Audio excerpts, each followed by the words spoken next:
Good evening. I'm Morgan Jorgensen, the Donor Relations and Events Manager at the Truman Library Institute.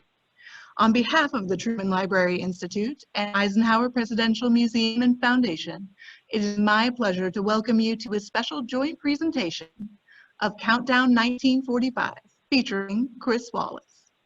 Kirk Graham, Director of the Truman Presidential Library and Museum, will join Chris Wallace in conversation this evening. Don Hammett, Director of the Eisenhower Presidential Library and Museum, will begin the program. Don, thank you for joining us. Thank you. Welcome, everyone. I'm delighted that you are here joining us tonight. I'm Dawn, and I'm the Director of the Eisenhower Presidential Library, which is located in beautiful Abilene, Kansas.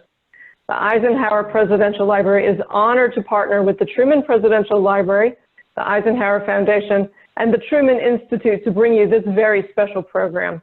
We will have a question and answer period moderated by Kirk Graham, the Director of the Truman Presidential Library, following the speaker. So let's begin, shall we? Our speaker tonight is Chris Wallace. Mr. Wallace began his journalism career as a reporter and political correspondent. He served as the anchor of several news shows, including The Today Show, NBC Nightly News, Meet the Press, Nightline, and Primetime Thursday. During his 16 years at Fox, he has covered nearly every major political event, interviewed U.S. and world leaders, which includes 7 American presidents, and moderated a general election presidential debate in 2016. Over the course of his career, he has won every major broadcast news award for his work. This includes 3 Emmy Awards, the DuPont Columbia Silver Baton, and the Peabody Award. Tonight, he will discuss his new book, Countdown 1945, and please help me welcome Mr. Chris Wallace. Thank you, Chris. Dawn, thank you so much, and I am honored to be with all of you tonight, and thank you for linking in. I had hoped to do this, and I had always saved this particular day. Obviously, it's a day of mixed feelings. It's the 75th anniversary today of the dropping of the bomb on Hiroshima, which obviously was a triumph for America, and the culmination of years of work and millions of man-hours. And it brought the World War II to an end much more quickly than it otherwise would have ended. On the other hand, obviously, there was terrible carnage. Estimates are 135,000 people ended up dying either from the immediate blast or from radiation sickness, and I hope we'll get into all of that tonight. I thought I'd just tell you briefly how this book came about. I had always had the desire, the dream of taking a specific key moment in history and drilling down. I think so much of history is obviously written, but assuming that everybody knows the basic facts, so it's an analysis of how it happened or why it happened. But in fact, when it was happening, the key players didn't know what was going to happen, and they were filled with doubts, they were filled with momentous decisions they had to make, tremendous tension, and a great deal of uncertainty. And I thought, what a wonderful way to tell the story. And I came up with this idea of countdown, that you would literally count down from sort of the beginning of the event until the climax. But I didn't have the event. And that brings me to February of 2019, when it was the day that Donald Trump was going to deliver his State of the Union address. And Nancy Pelosi, the Speaker of the House, invited us up to her hideaway in the House for a uniquely Washington event called a pre-buttal. A pre-buttal, and this happens both parties, when it's a Republican president, a Democratic speaker, and vice versa, is when the Speaker of the House delivers a briefing to reporters. There are about 4 or 5 network anchors, of everything that's wrong with the speech the president has yet to give. And this, as I say, both parties do it.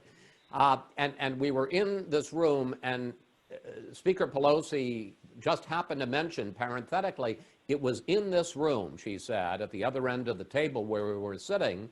This had been the hideaway for Sam Rayburn when he was Speaker of the House in the 40s and 50s and 60s.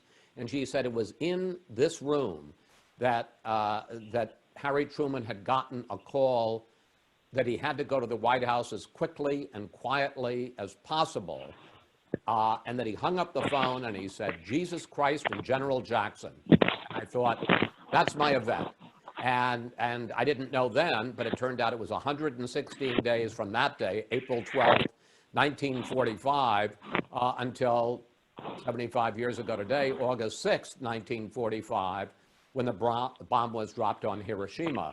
And here you had this man who's been called an accidental president, Harry Truman, who in the course of those 116 days, first of all, had to find out about the bomb and the Manhattan Project, and I suspect I'll be discussing that with Kirk Graham in a second, and then to get himself up to speed and then make momentous decisions. Meanwhile, while he is trying to figure all this out, and the bomb hasn't been tested. They didn't even know that the bomb would work until July 16th, which is only 3 weeks, 21 days before they ended up dropping it. Meanwhile, the scientists in Los Alamos are trying to make sure that what they call the gadget would work.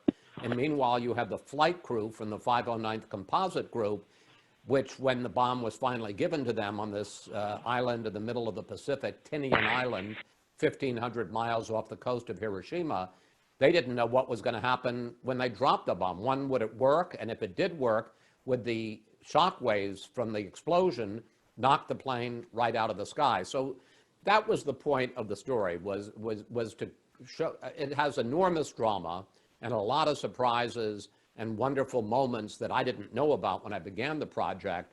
And I wanted to tell it in effect, real time as it was unfolding and as people faced all of these momentous events and decisions and uncertainty. Now, that takes me to the Truman Library. So in, I think it was August or September of last year, I decided to go to the library. I'd read a lot of the history books that were out there, but I was hoping to get more of an insight into Truman and the inner conversation that was going on as he was facing all of these events.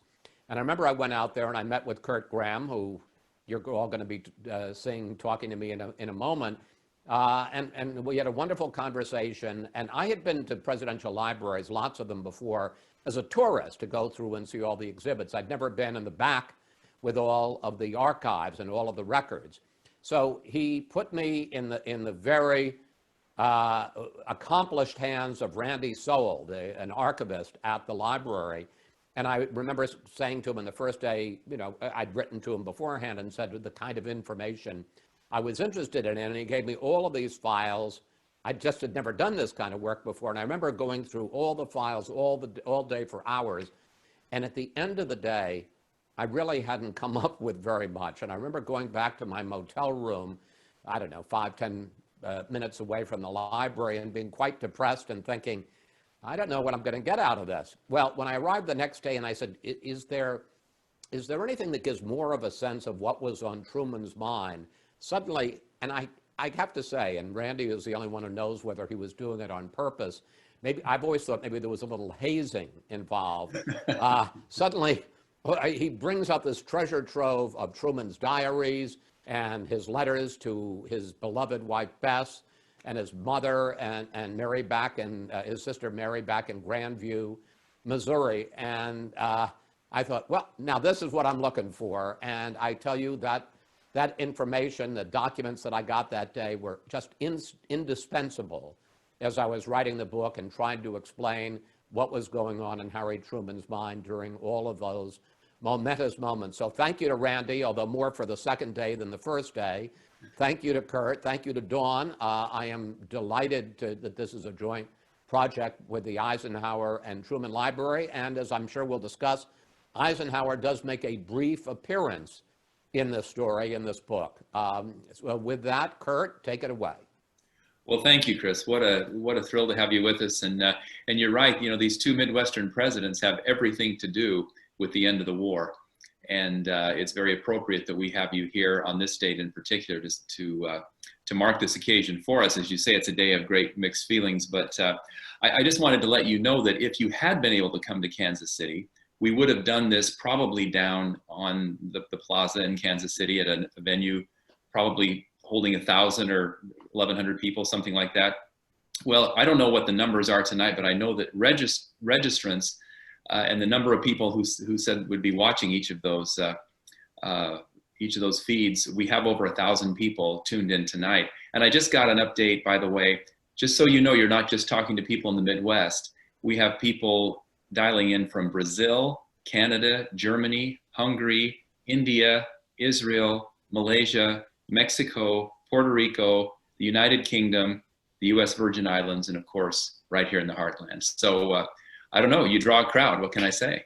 Well, that's great. And let me just say to all of you, if you haven't already gotten it, Countdown 1945, whether you're in Brazil or in Kansas, in Kansas City, it's available at Amazon or local bookstores if they're open in your area. And I have to say, it's done really well. It came out on June 8th. It's been a New York Times bestseller. It just got a really great review in the Wall Street Journal today. My favorite review, it was in the Washington Post. They said, I know what happened in 1945, but this book reads like a thriller. It's a page turner, and that's exactly what I wanted to accomplish. So with that commercial. Well, I think you did. I want to get into the anatomy of the book and let you talk a little bit about kind of how you approached it, particularly as a journalist. I just want to remind our viewers before I go further that on the bottom of your screen, there's a Q&A icon. If you push that, you can type in a question. Obviously, with so many of you on tonight, we won't get to all of the questions, but we will sort through them and hopefully have a chance to ask Chris a few of your questions as well. I'll launch in here a little bit with some thoughts, but it is a page turner. It is a fantastic book. And I think, you know, when you told me about this project, when you first came out, I thought, well, all kinds of people have written about this. Why do you think this is new and fresh, and why were you excited about it? And you clearly were. And I thought, well, he must be onto something here, because, you know, I've dealt with a lot of historians, and I think what you brought to this as a journalist was very interesting, and I think gave it a very fresh look that I think a lot of our folks will be very interested in. I wanted to start by talking about the way the book is put together. And it's a whole bunch of different perspectives from different kinds of people. You've got military people, you've got scientists, elected leaders, obviously Harry Truman, but other people in high office as well. And then some stories of ordinary Americans, and then you very deftly work in the Japanese perspective as well. Tell me about that. How did you come to think that you would want to have that much breadth, and not just depth on the topic, but you really wanted a variety of perspectives on this important subject? Well, I mean, some of the people were obvious. Obviously, Harry Truman and all of his war cabinet, Henry Stimson, those people were obvious key players in this story. And the scientists at Los Alamos were obvious key players, Oppenheimer and General Groves, the head of the Manhattan Project, and the military, particularly the 509th Composite Unit, which was the specially formed unit which dropped the bomb with Paul Tibbets and his crew. That they were obvious, but there were other perspectives you wanted, or I wanted. I thought one of them was that you know, this was a national effort. It wasn't just an effort, as so many things today are, that just involves the, you know, people in Washington and people in the military. You know, one of the things that inspired me so much about this story, and particularly in the context of today's Washington, where everybody fights about everything and nobody agrees about anything, was that there was such unity. And in fact, as somebody who covers Trump's Washington, and I'm not just blaming this on the president, everybody takes a part in this. One of the things I found myself loving going back to 1945, when everybody was on the same side, when everybody was coming together in common cause, when Americans just wanted to do their part. And one of the things that I've thought a lot about in researching and writing and for the last couple of months in talking about the book is, in the Manhattan Project, 125,000 people in Oak Ridge, Tennessee, in Los Alamos, in Wendover, Utah, in Hanford, Washington, were working for 2 years on this project, and not a single word of it ever leaked. And I thought, you know, how different that is from today, where if you had 125,000 people working on a secret project to bake a new kind of apple pie. By day 3, somebody would have appointed himself a whistleblower and you know, said how outrageous this is. You know, there was just this sense of national unity. So I wanted to tell the story of the home front. And, you know, we came up with this extraordinary figure, Ruth Sisson. And what's extraordinary about her, in a sense, is she's not extraordinary at all. She was a 19-year-old girl. She lived in Tennessee. She saw that there was work to do at this secret plant in Oak Ridge. She didn't really know or understand, but it was a defense project and it paid a good salary. And so she went to work there. And she ended up being one of the so-called Calitron girls. And the Calitron were these huge machines, almost floor to ceiling, like those early IBM computers. And there were a bunch of young women, late teens, early 20s, and they would be all day, they would spend fiddling with knobs to make sure that the needles didn't go into the red. What they didn't, and they had no idea what they were doing. What they were doing was they were enriching uranium and creating the isotope U-235, which was obviously the fuel for the atom bomb. What made her story so dramatic, and what really furthered, I think, the whole choice that Truman had to make, was the fact that her boyfriend, later her husband, when he came back, was an Army medic named Lawrence Huddleston. And he had seen some of the worst action in Europe. So very early in the story, after April 12th, on May 8th, the Germans, the Nazis surrender, and all she wants is for Lawrence Huddleston to come home. But of course, the war in the Pacific is still going on, and she's terrified. And in fact, plans were made that, and in some, in fact, were sent, that thousands, tens of thousands of American troops who had survived the war in Europe were going to now have to go and fight in Japan in an even bloodier conflict. So that helps create the sense of the stakes, because that's the choice that Truman faced. I know this sounds, maybe it sounds terribly naive that I didn't know this. It wasn't drop the bomb or do nothing. It was drop the bomb or invade Japan. And there were plans to invade Japan by November, at the very latest, of 45, and the estimates were it was going to go, the war would go on until November of 46. So as we're talking the summer of 45, another year and a half, and the projections were between 250,000 and 500,000 American casualties and 1 million Japanese casualties. So Ruth Sisson's boyfriend, Lawrence Huddleston, was a possibility that he was going to end up in the Pacific and be one of those casualties if they went ahead and invaded. Right, right. No, it's a great story, and one that you don't read in any of the other books about this topic that are looking, you know, at policy and military strategy and that kind of thing. But you know, you've already kind of hit on this this notion of the invasion and the numbers and the information that Truman was getting at different times versus dropping the bomb. Because today you get a lot of people who argue, well, dropping the bomb was horrible because it killed so many people at once. And you can't say all those people would have died. And what I find so interesting about this topic is it's all very counterfactual. Everybody wants to assert a point that if X hadn't happened, then Y for sure would have happened. And as a historian, you just can't do that. So I wonder what your thoughts are around this notion of, you know, what did Truman know? Sort of when did he know it? He was getting all kinds of information. A lot of it was contradictory. As you say, the numbers swung wildly in terms of what he might have lost, what we might have lost in an invasion. How do you think inside his head that notion of invasion versus bomb played out? Well, you have to understand, and this was another thing I didn't realize, that they didn't test the bomb until July 16th. Mm-hmm. He was in Potsdam for a Big Three summit with Stalin and Churchill. So, and July 16th is only 21 days before, 3 weeks exactly before they dropped the bomb on Hiroshima. So from April until July 16th, all the talk about the atom bomb, despite the fact that you had the Manhattan Project and the most brilliant scientists in the West, $2 billion spent, 125,000 people working on it, they didn't know whether the darn thing was going to work until they tested it in Alamogordo on July 16th. And he regarded it as, although some people said, oh, it's absolutely going to work, all the scientists say it will. His chief of staff, William Leahy, and Admiral Leahy, throughout the entire process said the damn thing won't work. This is the biggest fool mistake we've ever made.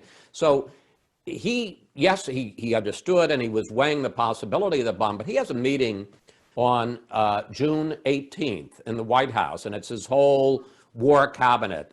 General of the Army George Marshall is there. Secretary of War Henry Stimson is there. James Forrestal, the Secretary of the Navy, a bunch of people.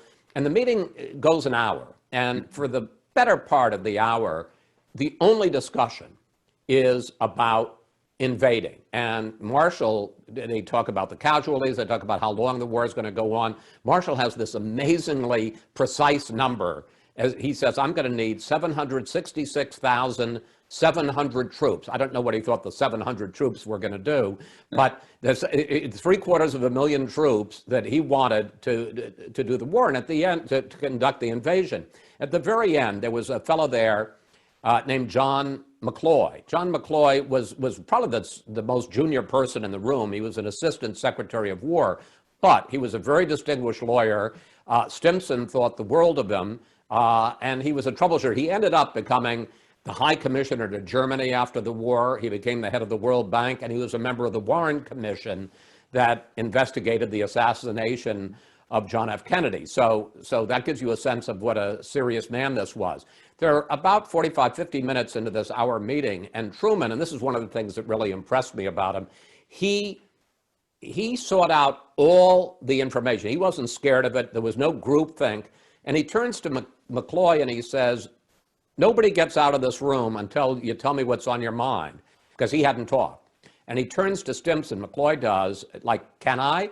And McCloy says, Stimson says, sure, go ahead. And he says, well, I think we ought to have our heads examined if we don't discuss the bomb. That was the first minute that there had been any discussion of the bomb at all in this entire meeting. And they were all shocked. All of them had been briefed. All of them knew about the bomb. But it was like, it was a little bit like the movie Fight Club. The first rule of Fight Club is nobody talks about Fight Club. The first rule about the bomb before July 16th is people didn't talk about it. And he basically says, this gives us, if it works, the potential to end the war a year or more earlier. And to save hundreds of thousands of lives on both sides. And but Truman, because it doesn't work, basically thinks this is a terrifying and perhaps promising science project, but that's all it is until they've detonated it. Mm-hmm. And of course, he learns of that in Potsdam. You've referenced that he's in Potsdam with the Big Three.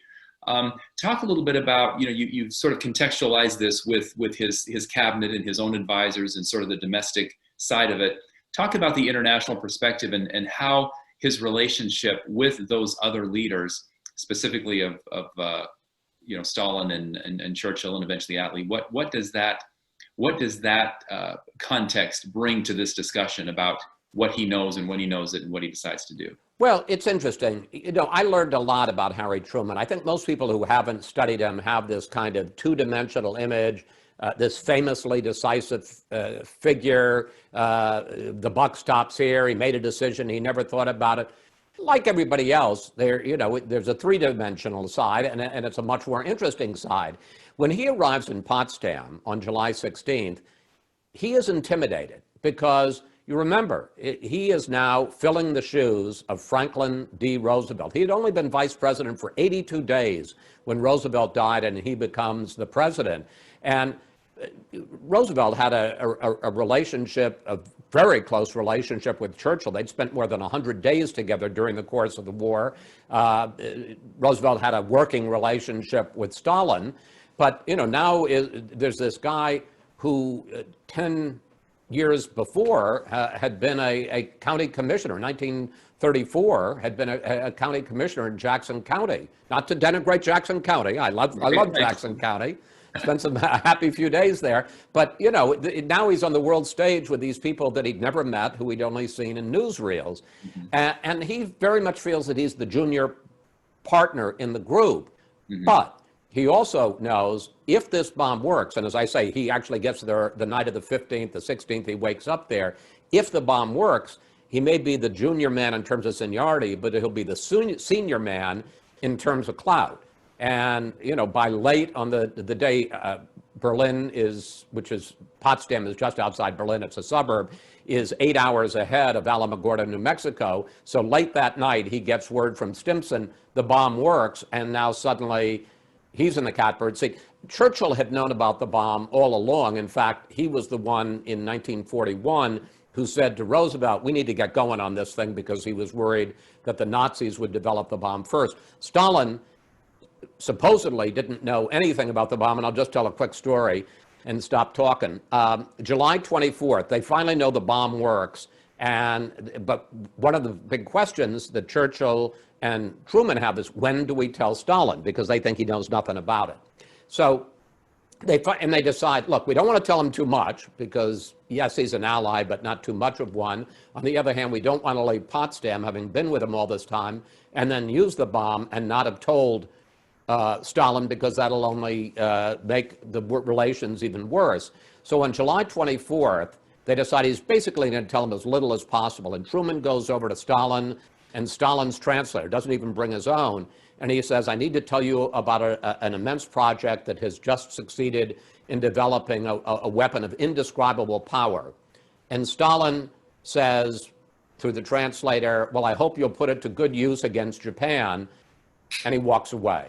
And Truman is stunned. What, you know, this is, he's told him something pretty stunning, and Stalin has acted like he doesn't know. And Churchill, who purposely didn't come along, walks over now to Truman and says, what happened? And he recounts it, and they're both wondering, did it get through the translator? Did he understand what Truman was telling him? Well, the answer is that Stalin was interested. He just wasn't surprised, because there was a German scientist who defected to Britain and then to the U.S. named Klaus Fuchs, who was a part of the Manhattan Project, and he had become a Soviet spy and had passed on a lot of information about the Manhattan Project to the Kremlin that Stalin obviously had read. Later that night, last two sentences here, Stalin and Molotov, the foreign secretary, are talking, and they both say, you know, we got to get going on this now if they've actually got the weapon. And a historian would later say that the nuclear arms race began at that meeting where Truman and Stalin had met at the Sicilianov Palace on July 24th, 1945. Wow, great story and well recounted. You know, when you come out to visit us, we're going to pull some artifacts from our collection of that Potsdam Conference. We have some things from Stalin and from Truman that you see in pictures. I mean, it's really quite, it's kind of a goose leather experience to see some of these artifacts that were actually in their hands or on the table in front of them when they sat and had those discussions. Kind of a witness to this moment of history that you've just so well described.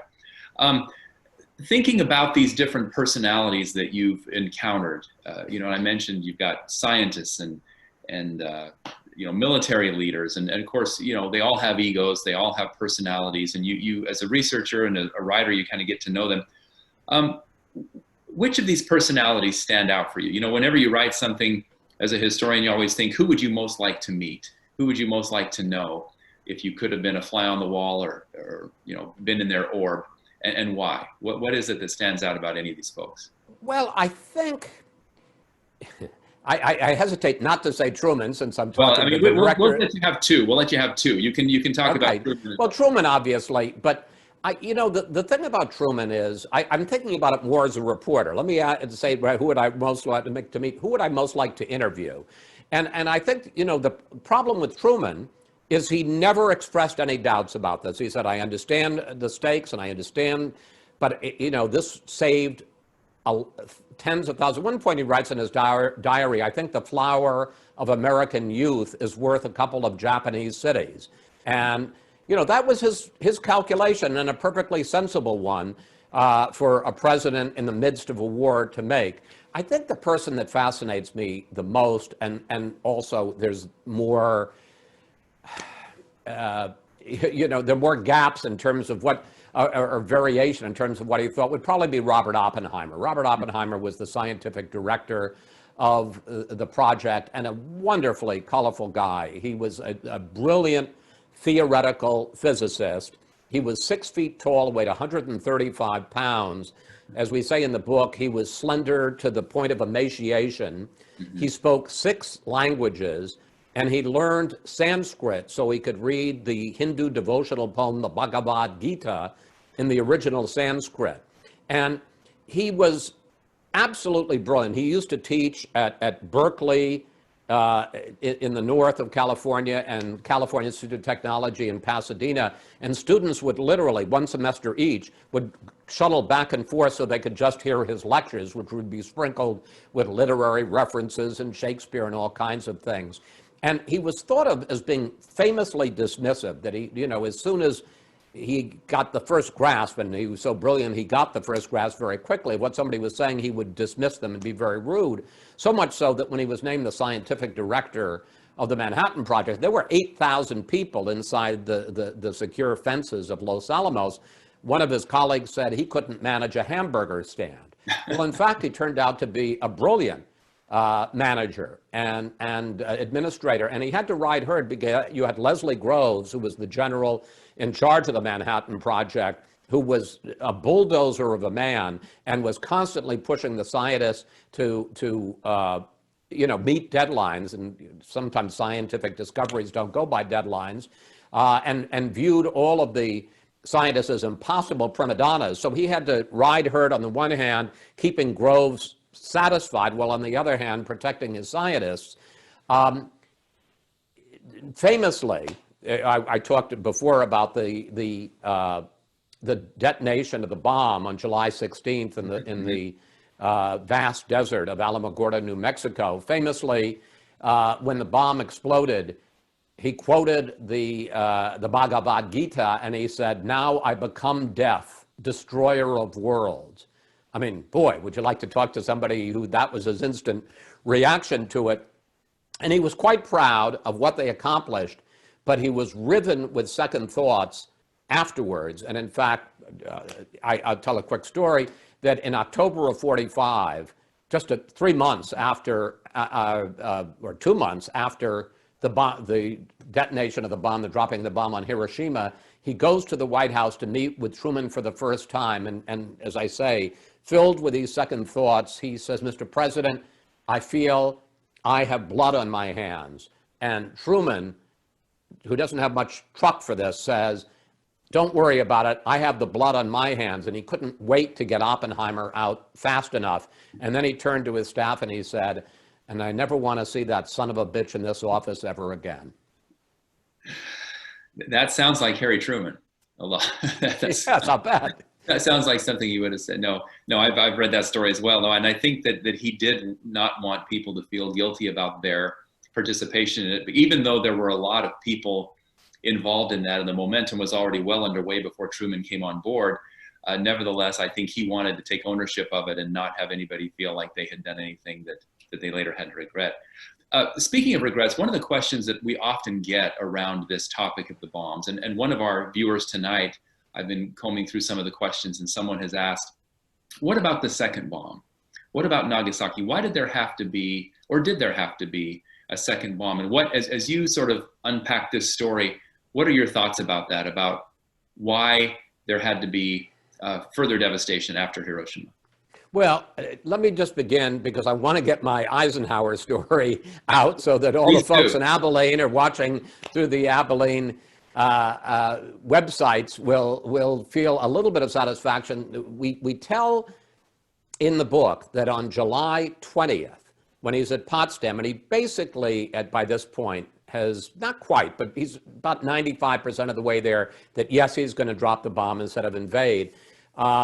Truman, who's getting very frustrated with a conference because nothing's getting done, and this is a man who, rushed to make decisions, and he's there with Stalin, who's giving up nothing about Eastern Europe, and Churchill, who was kind of a spent force by that point, and he's very much hating where he is. He invites General Eisenhower and Omar Bradley to lunch, and they're sitting there having lunch, and obviously Eisenhower, the hero of the victory in Europe, and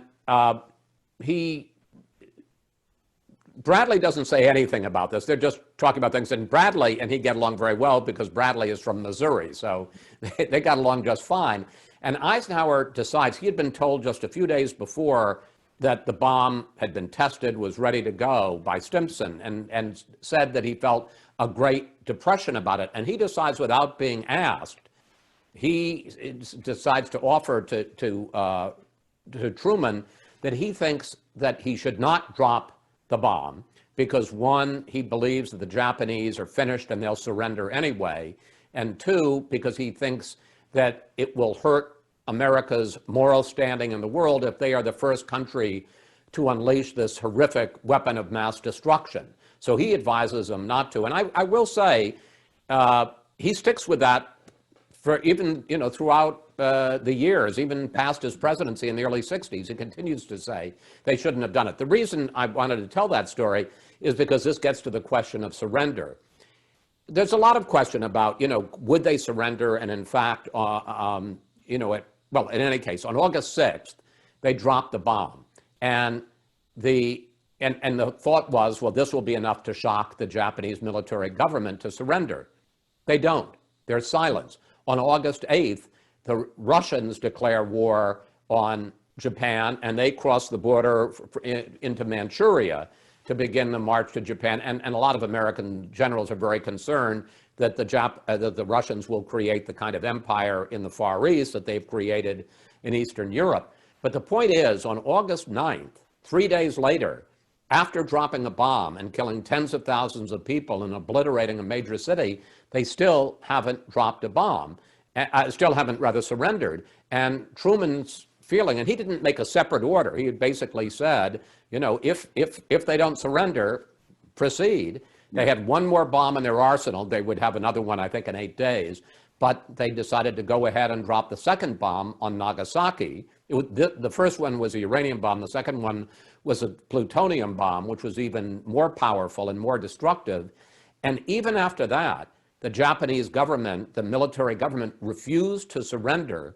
And it was Emperor Hirohito who had to go over the Japanese government and deliver a radio address to the Japanese people, the first time almost any Japanese citizen had ever heard the voice of Hirohito, to say that, this is going to destroy Japan and obliterate civilization, and that we need now to press for surrender. So when people say, well, if they hadn't dropped the bomb, they would have surrendered, they did drop a bomb and they didn't surrender, and then they had to drop a second bomb and they still wouldn't have surrendered if it hadn't been for Hirohito. So the surrender option, might it have happened at some point? Yes, but I think there would have been a lot more bloodshed and probably an invasion of Japan before it had happened, and which again brings us back to Ruth Huddleston and Ruth Sisson, later married, and Ruth Huddleston, and her husband Lawrence, who was headed to the Pacific, who incidentally, I forgot to tell the best part of the story. She's still alive.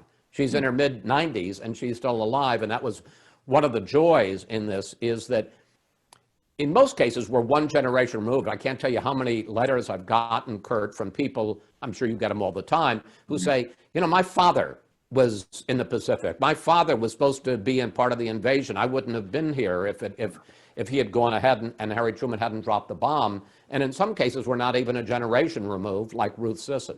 Mm-hmm. Now, that's interesting, because a lot of historians will kind of, they have 75 years to sort of think about it and kind of weigh other evidence and whatever, and think about, well, this could have happened, that could have happened.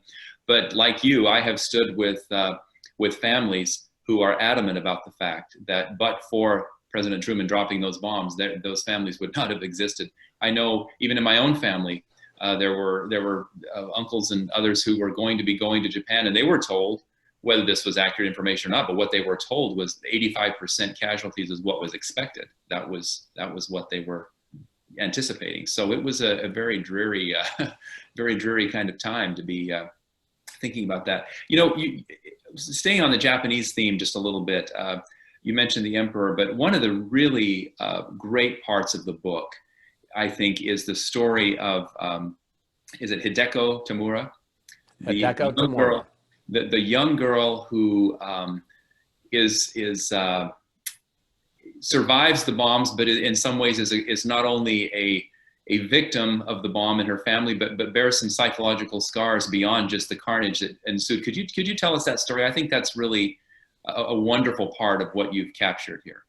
Well, just as we wanted to give the sense of the home front and the stakes of people who had loved ones, relatives in Europe, and they might now be shipped to an invasion in Japan, we wanted to tell the story of Japan. And we found this person who also is still alive. At the time of the bombing, she was 10 years old, Hideko Tomura. She was a little girl, the granddaughter of a very rich man in Hiroshima who ran a major rubber company.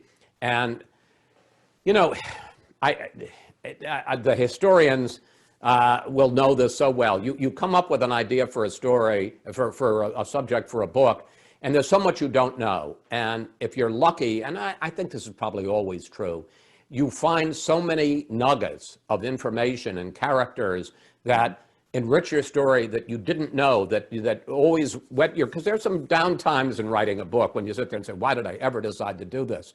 I've got a day job. Yeah.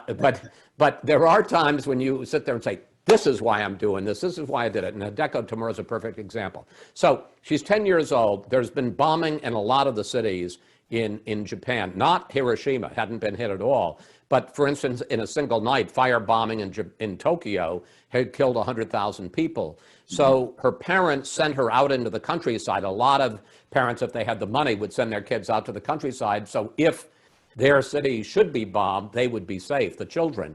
And she was sent to what was supposedly a school. In fact, it was a work camp, and unless it was raining, she was sent out at 10 years old to a quarry, and people would break these huge chunks of rock, out of this quarry, and then they would be put in her backpack, and she would have to carry them, and the straps would rip into her shoulders. So she hated this place, and she ended up going into the town. If she sent a letter complaining to her mother, the school/work camp would censor the letters and rip them up. So she snuck into town. This was a very strong little girl, which may be why she's still alive, and smuggled a letter, put it in the post office to her mother saying, get me out of here. So her mother arrives on August 4th and says, there are air raids, and even though Hiroshima has not been bombed, when planes come over, they set the sirens, and we're up all night, and why don't we spend some time in the countryside? And Hideko goes, no, I want to go home. So they go home the next day. They sleep there that night. They go home the next day, which means that they're home in Hiroshima on August 5th, which means that she is there when the bomb bursts on August 6th. And her mother has gone out for civil defense work and never comes back, is killed in the bombing. She is there when the bomb hits, the shockwaves hit the house collapses. But her mother had always said to her, had drilled in her, because of this concern that they would be caught in an air raid and maybe she wouldn't be there, what to do. And she said, one, if there is an explosion, that you need to get under something sturdy, like a desk, a table, or maybe even, it sounds crazy for a nuclear bomb, but of course people didn't know it was a nuclear bomb, or in a doorway, so you can try to protect yourself from the rubble. She did that. Then she said, when you get out, leave the house immediately, because there will be fire. There'll be an explosion and fire. And she said, what you need to do is go to the river. The Ota River runs right through the heart of Hiroshima. And she said, if you go to the Ota River and get in the river, you'll be safe from fire. And this little 10-year-old girl, her family is kind of paralyzed by the shock. She gets up and walks out by herself. It's like walking into Dante's Inferno.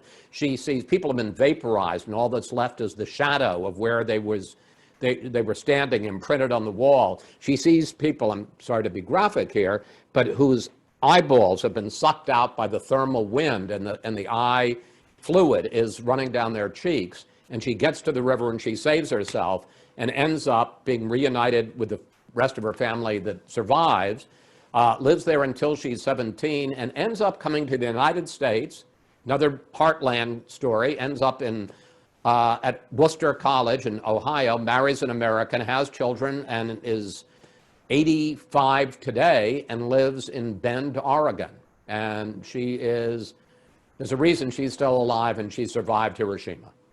That's amazing. That's a great story. And I think it was so well worked into the whole perspective. And I think that's what makes it such a strong book, is that you've got so many different angles and perspectives. And that really was one of the truly sort of heartwarming stories. I mean, it's a tragic story, but to see her with you, especially in the documentary, to see you visit with her the Smithsonian, the Enola Gay, and to take a look at that, it was very interesting. There's one of our viewers is asking if you know anything about the way the Japanese teach the bombing to their students versus the way American school children might encounter this in history books. Do you have any sense of how differently the Japanese today perceive this event versus how Americans do? You know, I really don't. I do know a few things. I know, and there were ceremonies today at the Peace Dome, which was a big office building in Hiroshima, and it had a dome on it. And I'm sure a lot of you have seen, because all that's left is kind of the skeleton of the dome, and that was almost a ground zero of this concrete building. And they have an observance there every year. And I can tell you about Hideko, and that she never felt anger or bitterness at the Americans. She was 10 years old. She had lost her mother, and she grew up in Hiroshima until she was about 17, 18 years old when she emigrated to the United States. She understood that it was a war, and as time went on and she became aware of some of the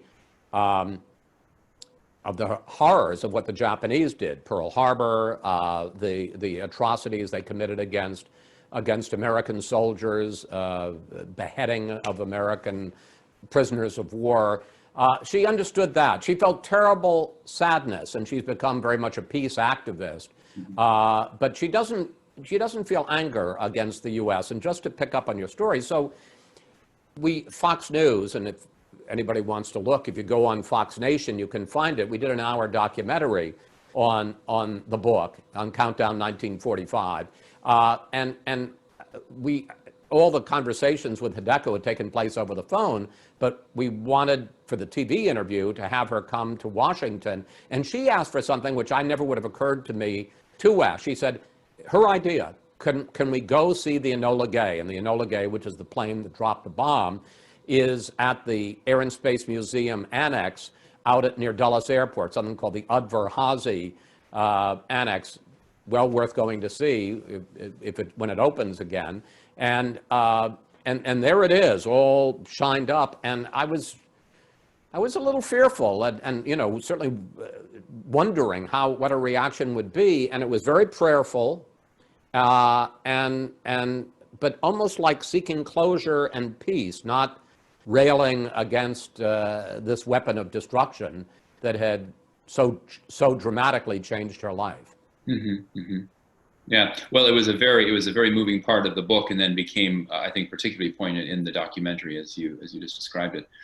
Someone has written in and asked if you have a personal connection to the war, in the sense that, did your father or an uncle or anybody, fight in the war, and did they credit getting to live longer for the dropping of the bombs? I mean, do you have a personal connection to this story at all? Not really. My father was in Australia, so he was in the Pacific Theater, and he was on a subtender. I can't say that he ever particularly mentioned the bombing and that it had saved his life. He wasn't with the forward combat troops, so I don't know that he was about to have to invade Kyushu, the southernmost island. But certainly not a family connection. I was certainly aware. I mean, I was born in 1947, so I was a kid in the 50s, and at a time when nuclear weapons were much more sort of a part of our lives than they are now. And I remember being smart enough to think this is a really dumb idea. Being in public school in Manhattan, and we would have air raid drills where we would have to get under our desks in case the Russians fired a bomb, a missile at us with a nuclear warhead in the 50s. I remember thinking, I don't think this desk is going to do all that much to protect me. But in any case, the nuclear bomb was very much a part of our lives, and I lived through the Cuban Missile Crisis. So nuclear devastation, a nuclear attack was something very much at the forefront of anybody's mind who lived through the height of the Cold War then, and there was a lot of discussion about the bomb, and I can remember people openly discussing with a lot less information than I have now. Was it the right thing to do? Wasn't it the wrong thing to do? And in the end, I don't really come down on a moral, the morality of it. I think I leave that to the reader, to the person listening. I come down, though, very strongly with the feeling that Truman didn't have any choice. And the reason I say that is because, one, this program had been set in motion by Roosevelt. It had been going on, as I say, for 2 years. $2 billion had been secretly spent on it, which was a staggering amount of money in 1945 by today's standards. He comes in on April 19th. He's faced with this decision, particularly once he knows the bomb works. Do we invade, or do we drop the bomb and maybe save a year and a half of conflict? And I just think the idea, if he had decided to go ahead and prosecute the war, at some point, whether it was later 45, 46, people would have found out about the existence of this weapon that might have ended the war months or years earlier and saved hundreds of thousands of American lives. I don't know that any president, although Eisenhower says that's the decision he would have made, I don't know that or most presidents would have said, no, I'm not going to use this weapon. So I don't think he had any choice. Mm-hmm, mm-hmm. It is difficult. I mean, it seems to me that the real controversy would have been had he not dropped the bomb. I mean, that would have been a much more difficult position to defend, it seems like. One of the last questions we got in the queue here was the question that you just decided not to answer, which was, what do you think of dropping the bomb? Would you have done it? Had you been Truman, or had you been in that position? And you say there really wasn't any choice, but you're not. I guess as a good independent journalist, you're not comfortable making a call. No, I think again, I understand the moral arguments both ways, but I just don't see how. As I say, Eisenhower came to a different conclusion and stuck with it throughout his whole military, post-military, and presidential and post-presidential career. So he's firmly on the record on this. But I don't see how, faced with the choice of, one, the certain, and look, you can say, well, the atom bomb was horrendous and it killed, tens of thousands, hundreds of thousands of people between the two of them. But I think it probably, unless you believe that what I don't, which was that Japan was about to surrender, I don't see much evidence of that. I think it actually saved lives on the Japanese side, as well as, Lord knows, all the lives on the American side, because an invasion of Japan was going to be a bloodbath. And many more people were projected, at least, to be killed in that bloodbath than were killed, as horrific as it was, by the two nuclear explosions. Right. Well, Chris, what can we expect from you as your next topic? What will be the, and now that you're a New York Times bestselling author, I mean, you've got a taste of this, you're surely going to write some more. What do you? Well, I do have another one, and we're in the process of beginning to research it. And it's the old joke, if I tell you I'll have to kill you, yeah. I will just tell you that it involves another American president, and it's another enormous, consequential decision. And I hope to have it out before the end of next year. And I will say one thing. You've talked about, I've interviewed 7 presidents, and I've interviewed Putin and done a lot of really wonderful things in my life. But I will say that when you get a New York Times bestseller, and now at the top of the book it says New York Times bestseller, it's like they can never take that away from me. Right. I have to say it for all of the stuff I've done in television, including, as you said, moderating a presidential debate, I'm not sure the one that doesn't, keep me warm at night isn't New York Times bestseller, particularly because my wife, Lorraine, for those of you out there, wrote a fantastic cookbook called Mr. Sunday's Soups. That's my nickname. And at work. And she was a New York Times bestseller for years, for I think 8 years. the people would say, I would have to say, well, we have one New York Times bestseller between us, hers, and now we have his and hers, so we have a matching set. Oh, that's great. That's good. You don't want to, you want to keep it, the competition on the level there. You want to keep everybody on guard. That's good. That's good to know. Well, one of the things I wanted to tell you is when you come out here, there's the Truman Library, just as Dawn mentioned, the Eisenhower Library has undergone a major renovation, and we hope you can get out and see both of these libraries here in the Heartland. And we have a brand new facility that will be opening up in around the 1st of November, we hope. I mean, we're sort of aiming for late fall. But it's a brand new facade. It's a beautiful new entrance to the building. There's a statue of Harry Truman out by it. There's a big presidential seal. And you've given people another reason to come and see it, because when they come through those doors, under that presidential seal, into this thing we call the Grand View Hall, it's almost cathedral-like in its first impression. And off to the left is this brand new museum store. And everybody listening tonight is going to come charging through those doors, run into the store and buy a copy of Countdown 1945. That's why we did this. That's why we're so happy. So well, that's why you did the whole renovation. That's right. That's right. The backdrop for Countdown 1945. That is a heck of a send-off. I will also just tell folks, and I don't know if I'm sure this isn't on the regular tour, but if you can convince Kirk Graham to do it, he was so nice because I couldn't see any of the museum. It was all under wraps. But you did take me to see Truman's office that he used at the library during his retirement, and that was just wonderful. I mean, and it's just the way it was, the desk, the items on the desk, his phones, and his conference area.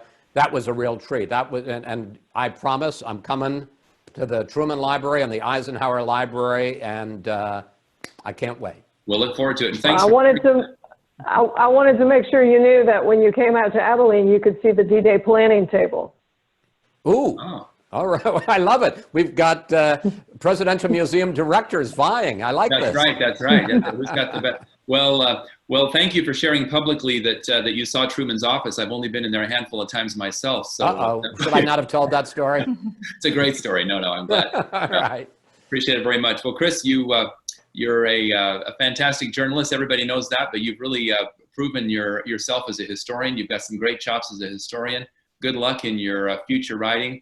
But now everybody knows about you, what we've all come to know as you've worked on this project. You're a whale of a nice guy, and we just have enjoyed very much getting to know you through this project. So good luck to you. Thank you. Thank you, Dawn. Thank you, Kurt. And thank all of you for taking time out to watch this today. And I very much appreciate your interest and attention.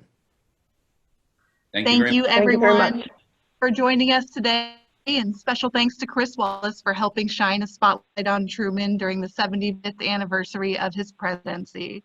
To find more information about the project currently taking place at the Truman Library or the recently renovated Eisenhower Library, you can visit our websites listed here. You can also find more information regarding upcoming programs on Facebook, Instagram, and Twitter.